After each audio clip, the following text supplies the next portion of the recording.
kita lihat firman Tuhan, kita ambil daripada kitab Pengkhotbah pasal yang kelima ayat yang ke-9. Firman Tuhan berkata, siapa mencintai uang tidak akan puas dengan uang. Dan siapa mencintai kekayaan tidak akan puas dengan penghasilannya. Ini pun sia-sia.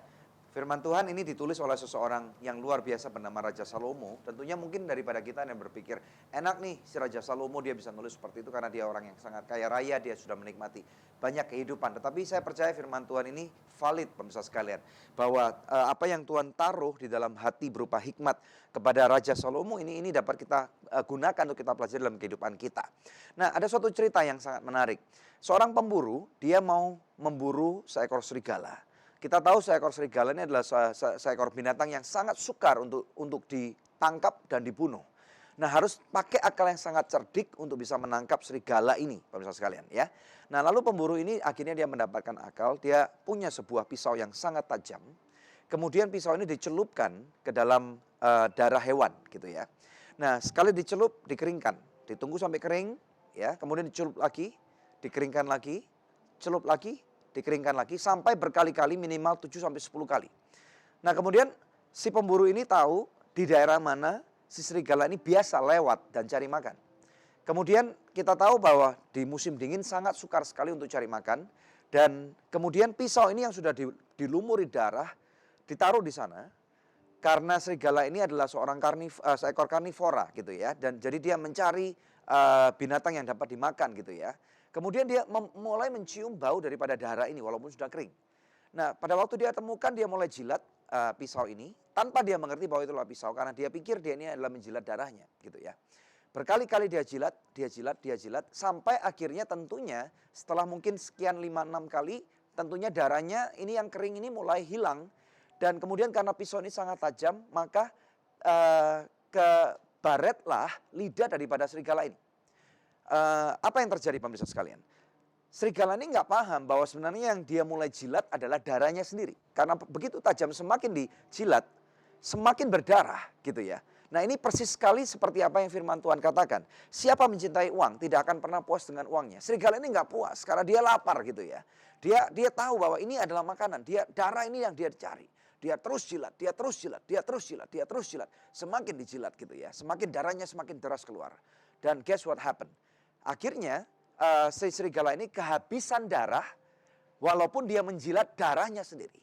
Dan kita tahu di akhir dari ceritanya ada suatu cerita yang sangat tragis. Serigala mati dan pemburu mendapatkan serigalanya. Ini gambaran yang sangat gampang sekali untuk kita cerna. Seperti apa yang Profesor Chandra sudah ajarkan kepada kita. Bahwa sebenarnya masalah keuangan ini semua orang punya masalah.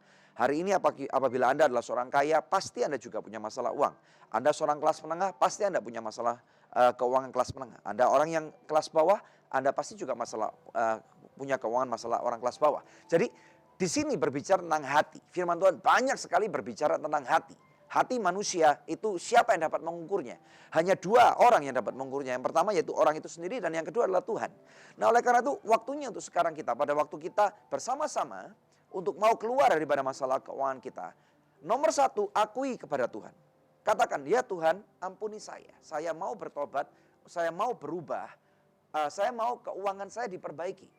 Ya, yang kedua, mulai terapkan apa yang hari ini diajarkan oleh Profesor Chandra. Mari kita bersama-sama kita punya anggaran.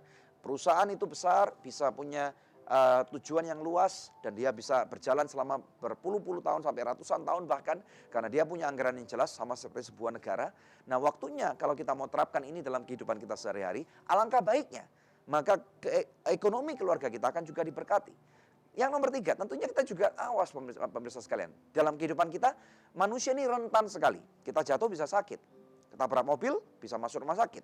Apalagi manusia pasti bisa mati. Nah, alangkah baiknya kalau kita sedia payung sebelum hujan. Ya, firman Tuhan juga mengatakan, orang benar ini pasti meninggalkan warisan buat anak cucunya. Tidak hanya berbicara masalah uang sebagai warisan, tetapi bagaimana dengan nama baik. Ya, Anda nggak mungkin punya nama baik kalau misalnya Anda meninggal, kemudian Anda meninggalkan hutang sampai anakmu nggak bisa bayar. Camkan ini baik-baik. Nah, kalau Anda mau dikenal sebagai orang tua yang bertanggung jawab, hamba Tuhan yang baik, pengusaha yang baik, maka Anda harus mulai tinggalkan rencana yang pasti untuk pada waktu misalnya ada musibah yang bisa terjadi malam ini, besok pagi anak Anda harus menghadapi debitor itu. Ya, Mereka harus menghadapi cercaan orang, dan kalau Anda tidak pernah berpikir akan hal ini, maka hancurlah masa depan daripada anak-anak Anda. Ya, jadi nama baik perlu dijaga. Demikian pula dengan keuangan kita juga perlu dijaga. Saya berdoa biarlah apa yang kami sampaikan selama 60 menit ini bisa mengequip Anda, merubah cara berpikir kita semua. Dan terutama hati kita boleh tertambat kembali kepada kerajaan surga. Tuhan punya rencana yang indah dalam kehidupan Anda, termasuk dalam hal keuangan. Tuhan tahu apa yang baik di hadapan kita. Dan Tuhan tidak mau anak-anaknya miskin dan kemudian sengsara. Tuhan mau Anda diberkati, Tuhan mau Anda hidup dalam kelimpahan. Oleh karena itulah Tuhan Yesus datang ke dunia ini untuk memberikan hidup dan hidup yang penuh dengan kelimpahan. Maukah Anda berdoa bersama dengan saya? Kita berdoa biarlah Tuhan sendiri bekerja dan memberikan hikmat yang berlimpah kepada kehidupan kita. Mari kita berdoa. Bapa, dalam nama Tuhan Yesus Kristus, aku berdoa saat ini untuk setiap pemirsa Good News program. Tuhan, mereka yang hari ini mengangkat tangan, apabila Anda pemirsa sekalian, Anda tahu bahwa Anda punya masalah keuangan, angkat tanganmu. Serahkan hidupmu pada Tuhan. Minta Tuhan untuk berbicara kepada Anda. Mari kita ungkapkan, Tuhan ampuni aku seringkali salah dalam mengatur keuanganku. Aku teledor, aku egois, dan aku mau hari ini berubah. Biarlah Roh Kudus-Mu merubah aku, hikmat-Mu akan tercurah. Pakai Good News program dan juga alat-alat yang lain, hamba-hamba Tuhan-Mu yang lain untuk berbicara lebih lagi dalam hal keuangan. Aku mau hidupku diberkati, aku mau Tuhan menjadi seperti alat-Mu, sebagai alat-Mu Tuhan. Aku mau hidup dalam kelimpahan, kepenuhan akan Kristus Yesus. Dan aku mau menjadi alat supaya aku dapat memberkati banyak orang. Aku tidak mau pelit, aku mau menjadi penabur di dalam kerajaan surga dalam hal keuangan. Di dalam nama Tuhan Yesus Kristus yang diberkati oleh Tuhan Yesus. Bersama dengan saya katakan, amin. Haleluya. Pemirsa, Anda diberkati dengan episode yang baru saja Anda saksikan. Jangan lupa subscribe di channel YouTube kami, oke? Karena masih ada begitu banyak episode Good News lainnya yang pasti akan memberkati kehidupan Anda.